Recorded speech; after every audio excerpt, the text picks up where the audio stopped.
বাংলা কথা বলে কম বুঝে ইংরেজি তো বুঝি এই আরো বিষয় এক না ওগুলো বলছেন তো সুপার মারছে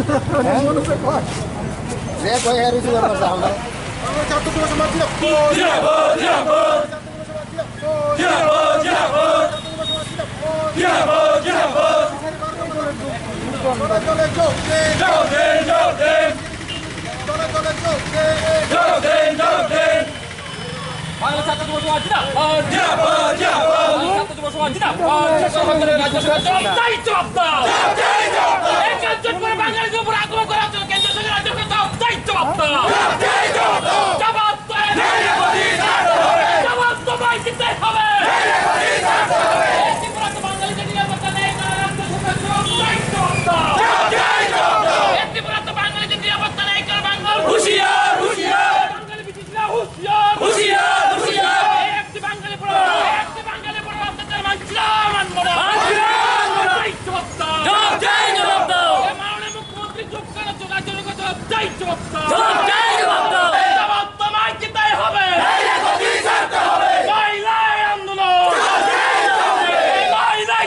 সংগ্রাম বাংলা ছাত্র সমাজ জিন্দাবাদ জিন্দাবাদ বাংলা ছাত্র সমাজ জিন্দাবাদ জিন্দাবাদ জবাব দাও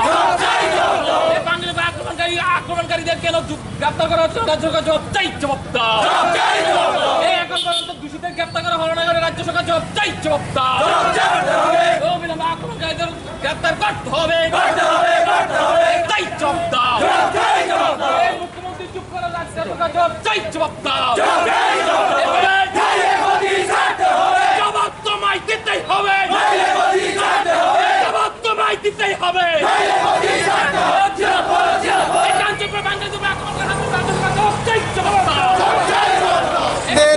বারো দফা দাবিকে সামনে রেখে কেন্দ্র করে আমাদের আজকের এই বিক্ষোভ মিছিল আপনারা দেখেছেন যে কাঞ্চনপুর মহকুমার এই রিয়াং শরণার্থীদের দ্বারা আমাদের ভাই যে সুবল দে ওনার উপর আক্রমণ হয়েছে, উনি রক্তাক্ত অবস্থায় আমাদের জিবি হসপিটালে ভর্তি। আজকে দেখতে পাই রাজ্য সরকার এই বিষয় নিয়ে নীরব ভূমিকা পালন করছে। তার জন্য আজকে আমাদের এই বিক্ষোভ কর্মসূচি। আমাদের রাজ্যের মাননীয় মুখ্যমন্ত্রী এখন পর্যন্ত এই সম্বন্ধে কোনো বক্তব্য নেই। আজকে দেখা যাচ্ছে এই যে রাজ্য সরকার এই কেন্দ্র সরকার একই সমান ভূমিকায় রয়েছেন।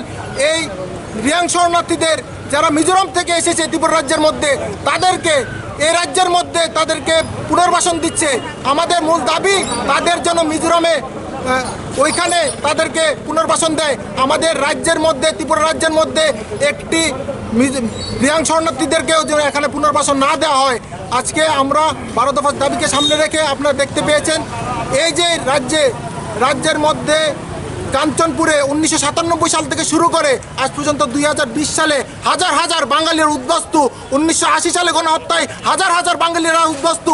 কিন্তু আমাদের রাজ্যে বাম থেকে শুরু করে এই বিজেপি সরকারে একজন বাঙালিকে উদ্বস্তুকে এখন পর্যন্ত ক্ষতিপূরণও দেওয়া হয়নি, তাদেরকে পুনর্বাসনও দেওয়া হয়নি। আজ দেখা যাচ্ছে ভিন রাজ্য থেকে আসা রিয়াং শরণার্থীদেরকে কেন্দ্র সরকার 600 কোটি টাকার প্যাকেজ দিচ্ছে, তাদেরকে এই রাজ্যের মধ্যে পুনর্বাসন দিচ্ছে। দেখা যাচ্ছে তারা বারবার 1997 সাল থেকে শুরু করে আজ পর্যন্ত 2020 সালে দেখা যাচ্ছে বারবার তারা এই ভূমিপুত্র বাঙালিদের উপর আক্রমণ করছে। আজ পর্যন্ত দেখা যাচ্ছে বাম সরকার থেকে শুরু করে এই বিজেপি সরকার সবাই নীরব। আমাদের মাননীয় মুখ্যমন্ত্রী শ্রী বিপ্লব কুমার দেব এই বিষয় নিয়ে নীরব। আজকে আমরা গিয়েছিলাম কালকে, আমরা সুবল দেখতে ওইখানে দেখে যে স্বাস্থ্যকর্মীরাও তার সাথে দুর্ব্যবহার করছে।